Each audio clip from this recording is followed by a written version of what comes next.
Պարոն Մինասյան, այն հանգամանքը, որ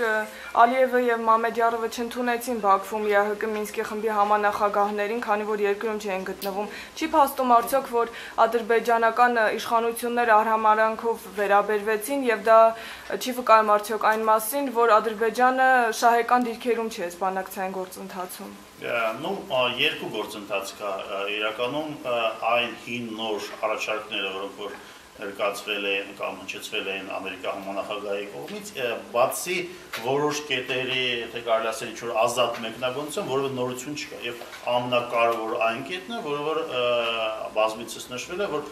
վերջնական կարգավիճակը Լեռնային Ղարաբաղի կամ այլ խոսքերով ումն է Լեռնային Ղարաբաղը, Հայաստանինն է, Ադրբեջանինն է, թե բուն ղարաբաղցիներին է, այդտեղ բավականին հստակ նշվում է եւ դա ընդունելի չի ադրբեջանական կողմից, եթե մնացած բոլոր այդ 5 կետերը նույնիսկ ընդունելին են եւ այնտեղ իսկապես խնդիրներ կան։ Եվ այդ առումով ցանկալի չի յուրաքանչյուր զարգացում Ադրբեջանի համար։ Շատ հաճախ խոսվում է նրա մասին, որ ստատուս քվոն ավելի ձեռնտու է հայկական կողմերին, բայց հավատացեք, ոչ պակաս նա ձեռնտու է նաեւ Ադրբեջանին, որովհետեւ այդ դեպքում Ադրբեջանը ստիպված չի անելու այն ինչ-որ քայլեր, որի մասին ինքը չի տեղեկացնում իր սեփական բնակչությունը, այն է, որ բանակցային գործընթացի գլխավոր, ասենք, հիմնասյունը դա հանդիսանում է ռեֆերենդումի միջոցով լեգիտիմ Լեռնային Ղարաբաղի անջատման գործընթացը, որին համաձայնություն պիտի տա Ադրբեջանը։ Բնականաբար դրան Ադրբեջանը չի կարող գնա, բայց մյուս կողմից նաև մենք ունենք մի ուրիշ գործընթաց, որը որ բնականաբար բացական է առաջերտին Ադրբեջանի ներքաղաքական զարգացման համար, որը որ ավելի ավտորիտար այդ տենդենսներ ուժեղացնում, բայց նաև մեզ համար դրական չի, որտեղ դա անդրադառնում է տարածաշրջանային անվտանգության ոլորտի վրա։ Դա այն է, որ Արևմուտքի եւ Ռուսաստանի այդ ասենք բացական զարգացումների ֆոնի վրա թվում է թե Ադրբեջանի իշխանությունները զգում են, որ կարող ներքաղաքական կյանքում կամ բոլոր այլ ոլորտներում ավելի ավտորիտար այդ մոտեցումները ցույց տան։ Մենք դա տեսանք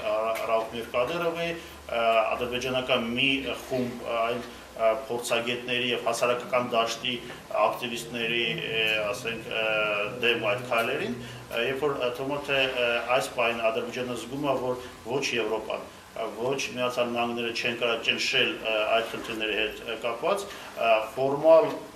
այդ բռնությունները, այդ գործընթացները ուղղված են այդ մարդկանց դեմ, որտեղ հայեր հետ ինչ-որ կոնտակտներ ունեն, բայց նաև այդ նույն մարդիկ բավականին կամ որոշ չափով Ադրբեջանի դեպքում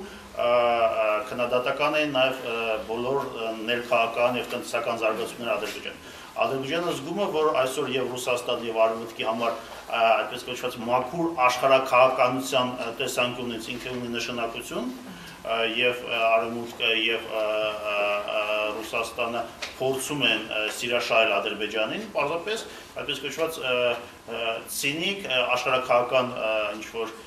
բաներից ելնելով, նպատակներից ելնելով եւ այդ համալիրը կարող է թույլ տա այդ ձևի պահվածքը եւ բանակցային գործընթացում Լեռնային Ղարաբաղի շուրջ եւ նաեւ ներքաղաքական կամ հասարակական քաղաքական զարգացումների շուրջ, որոնք տեղի ունենում իր սեփական երկրում։